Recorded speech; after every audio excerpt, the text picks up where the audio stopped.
Hello, and how's everyone doing? So today I have the Tamiya CR-01.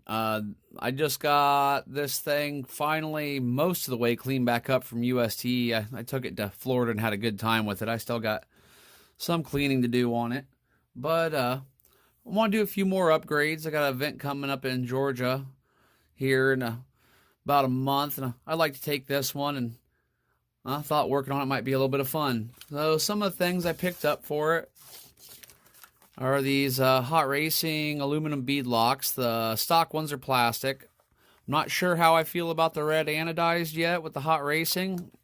I'll have to wait till we get them on the wheels, and then I'll make up my mind. I might take them back off and de-anodize them. And then the other things I got were the bent upper and lower arms for the Tamiya. These are Tamiya hop-up parts, and I was able to find these on either eBay or Amazon. The parts are getting hard to find for this thing, so it's kind of scarce pickings on upgrades you can find. There's going to have to be, you have to do a lot of them custom, like how I did my steering and everything. And then the other thing I picked up were these ST Racing lockouts for the rear, because this was designed so if you wanted, you could have four-way steering on it. And they just give you this bar system to block it off, and I'm never going to put the four-way steering on it. I like the way this rig looks. I don't want four-wheel steering on it, but I would like to have those locked out so I don't have any play back and forth, or just, you know, less parts to worry about breaking and a little bit sturdier. The only problem is the only color I could find these guys in was blue. So I'm going to try to de-anodize these before I put them on. Let's go ahead and pull a set of these arms out. See what all comes in their little bag, and it looks like they have instructions included. Well, they give you plenty of ball ends, or along with the cups. Your mounting hardware.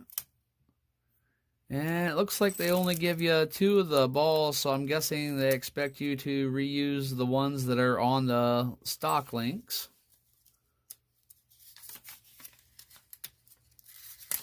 A little instruction pamphlet.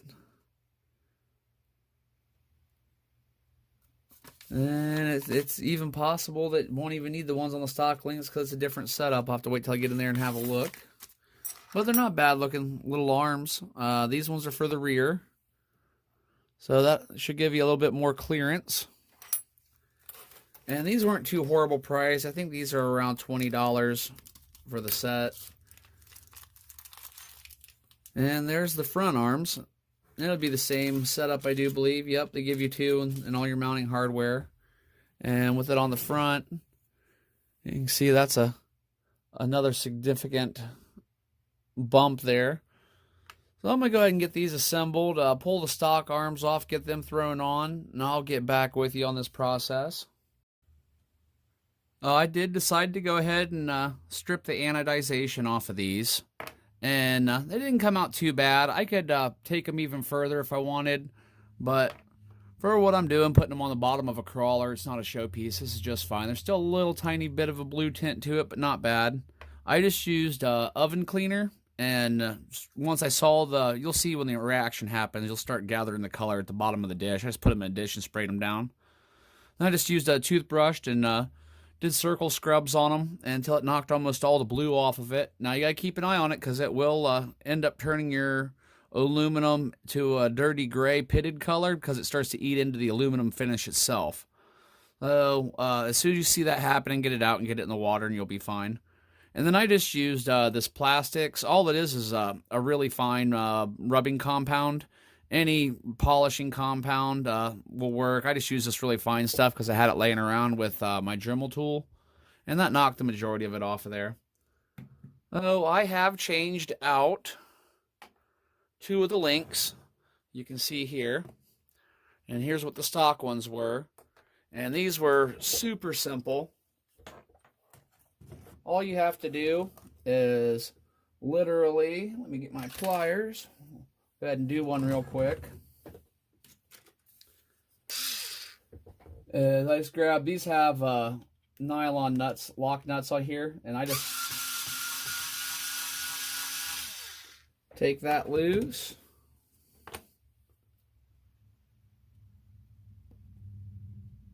Pulled out, and these are kind of tight in here, but the little bit of prying around, you can just pop them right off. This is why you didn't need that other ball, because I forgot it was built into here. It's been a while since I built this guy. And the new arms, they pop on just as easily as taking them off. I'll put a little pressure on that new plastic, but it'll go. There we go. And then just put that through and put your nylon lock nut back on. I'll do that in a second. Oh, here's what the new hot racing bead locks look like, the outer rings. Here was the previous ones. Oh, I'm not 100% sure. I kind of like them. I'll have to wait till I get them mounted up on the vehicle and see how they look, because I do have a weathered body style, but I figure for the way I drive, it won't take me long to scar these all up and make them look weathered anyway. So I'm going to go ahead and throw the other one on off camera and get these mounted back up. I'm going to throw this on off camera, and then we'll do one of the lockouts together. Let me get that set up. So I have one installed, and the installation is not bad at all on it. We'll go over that real quick here. I have already removed the linkages from the back, because when I removed this end, I might as well remove these, get them out of the way. And they just pop off. There's nothing to that. So what we want to do here, just up. I just remove these two.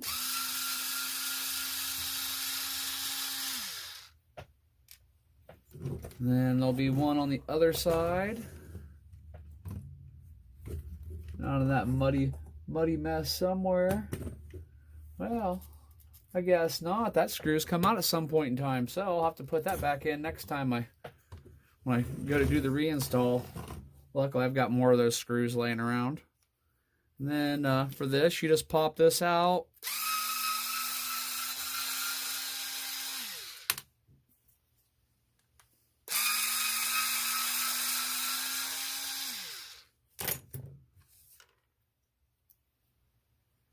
Because you're going to have to take your drive cup out. So pull the key. And you're also going to need to remove this bearing.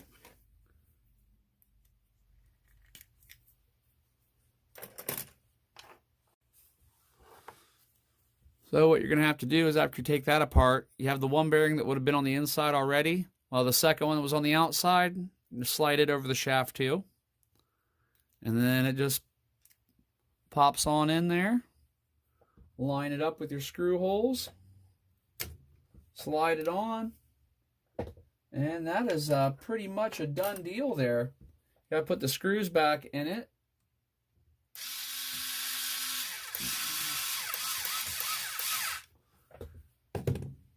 And pull that tight. And while I'm at it, I normally throw a little new grease on there.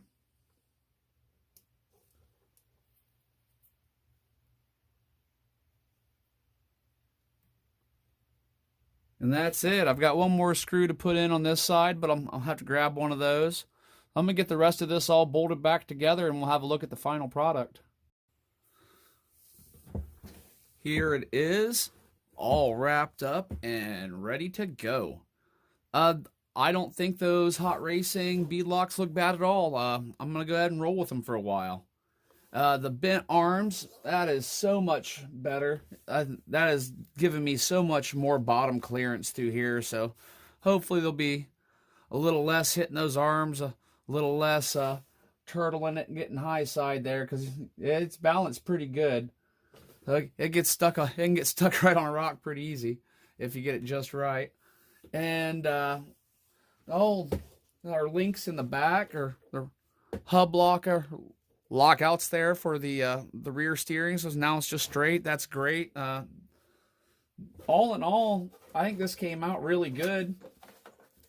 Now I'm going to go ahead and keep upgrading this. This is a vehicle I'll never get rid of. These things are getting harder and harder to get a hold of, and I absolutely love this thing. I'm probably never going to stop sinking money into it and upgrading it. I know I've already got well over 1,000 in it, and I just keep going because this truck's a pure joy, and I don't know why they don't still make them. I mean, just look at this suspension. I haven't done anything. This is the stock suspension setup on this Tamiya CR-01. That's quite a bit of a flex for a Tamiya especially. And I mean, she just rolls right along, up and over almost everything. So, thanks a lot for watching. I hope you like these upgrades. I've got some more coming in the future. I got a couple of custom ideas, how to put some brass on this thing and get my center of gravity down just a little bit further, because she's tall.